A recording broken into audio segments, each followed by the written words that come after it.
I ended up having to have 2 different biopsies because I chose the needle-guided biopsy at first, and my breast started bleeding and ruined the sample. So then I had to have a stereotactic biopsy also, and the entire process took quite a while to actually get the diagnosis.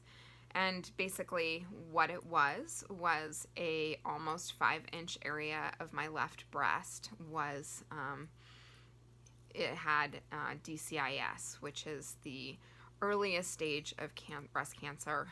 It's where it's contained entirely to the milk duct, and if you remove it, you have removed the cancer.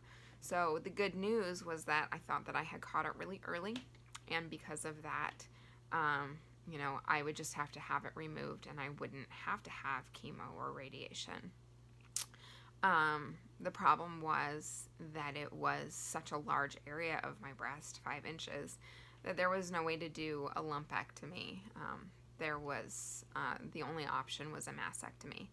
At that point, I was ready to lop them off anyway. To me, it felt like, the left one obviously had to go, but the right one was just going to be sitting there waiting for something else to happen. It was like a time bomb, and I just wanted them both gone, and I wanted them gone the next day. Unfortunately, I had to wait 5 weeks between my actual diagnosis and getting the surgery scheduled. I had a bilateral mastectomy with reconstruction. So that meant that they had to schedule the plastic surgeon and the breast surgeon in the same operating room, and they're both really busy.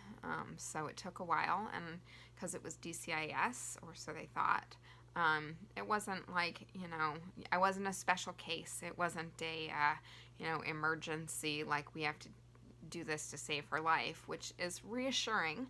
When you're talking about breast cancer or cancer of any kind, you don't want to be a special case or demand, action immediately.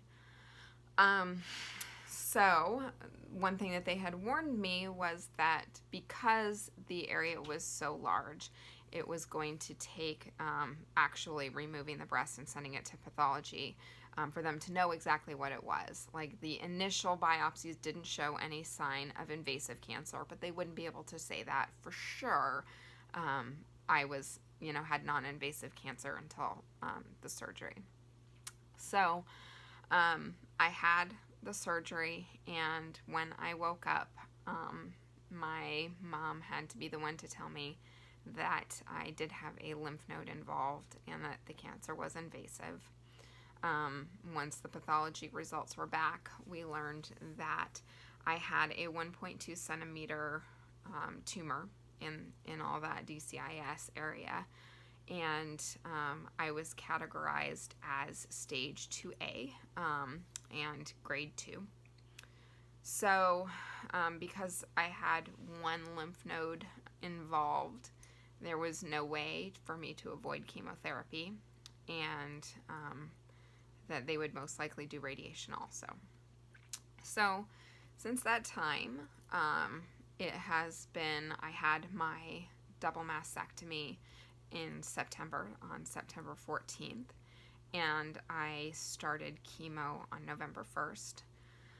And, I am obviously still have my hair, and I'm expecting to lose that in the next week or so.